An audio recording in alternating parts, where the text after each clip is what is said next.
move on to a cheerier subject. And I think one of the great things about these games is to realise that Australia is in a position poised to become a power nation in the Winter Olympics, because we've broken this nexus of the need for snow and ice to train for the Olympics.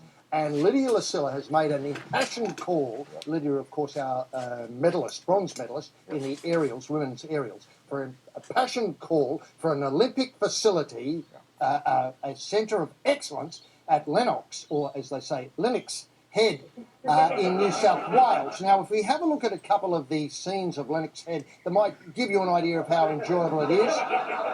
Obviously, it's a fabulous surfing beach and people go for holidays there and relax and put the feet up. It is a tremendous spot.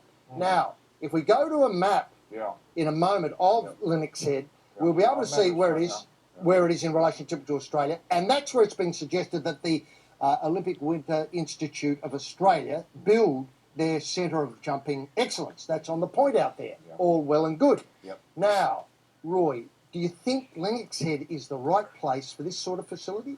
Well, look, I've got no problem with Lennox Head. Can I just say, preface my comments by saying actually that I think the people of Lennox Head are wonderful people. They are wonderful, wonderful people who really pull together and try to make this happen. But have they got the expertise? Well, have they got it?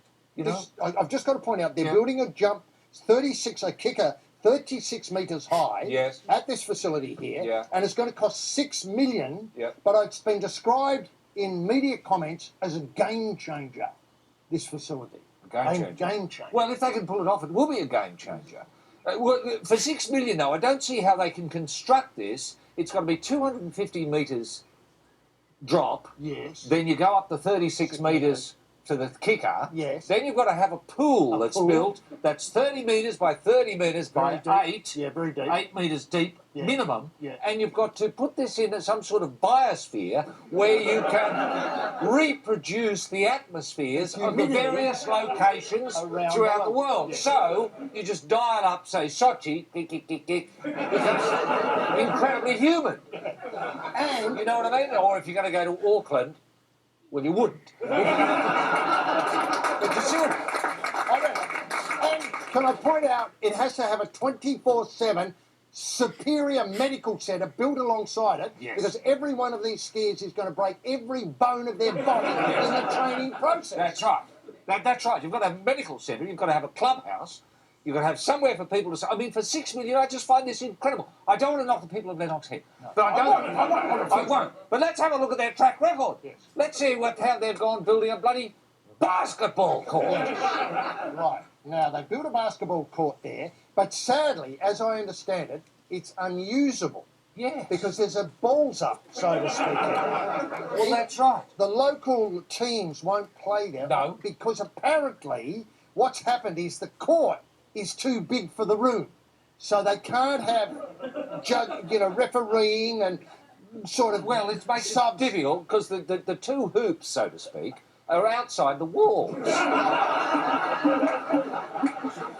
Now, I know that's a little thing, just a little bugger up by the architect, but you imagine it's not that hard to build. It's like it's 4 walls, a roof, and 2 bloody hoops. If you can't get that right, how can you build this multi-million-dollar bloody excellent facility for bloody area? You can't do it.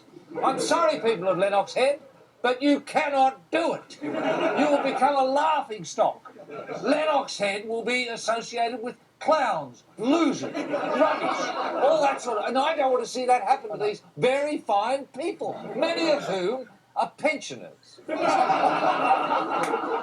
retirees. And have relatives in New Zealand. I didn't know that. Now, it is an interesting form of the game they're pioneering there, though, isn't it? The pass out the window so it can be dunked on the outside. Well, there are no windows. You've got to go out through the one exit. So you get a bottleneck there with people fighting over the ball. The score. Just can't work. No, it is a sad blight on this. And the other thing, Roy, to finish this conversation off, are you worried that the seductive lifestyle, which is, let's face it, get up early in the morning, have a surf, have breakfast, and then do bugger all for the rest of the day, go for another surf at sunset? If it was that simple, that'd be okay. It's wake up. I mean, you're not far from where. Wake up, have a bong. Yeah, that's true. Chill out, man.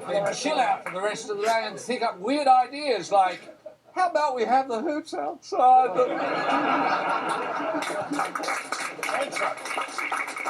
Now, if you had wanted to get involved in the show, you could go to Sochi on 10 hashtag RoyNHG and have a stab. And I think we've got one final have a stab for the run. Yeah, but let's have a look at last night's issue. It Of was course. really interesting. Would it be in Australia's best interest to invade New Zealand? Well, yes, let's just do it. Pulled in a significant percentage, 39. Why bother? Much more sensible, 61%. So they're fascinating figures for the government to process. Now, what's the final have a stab for the run?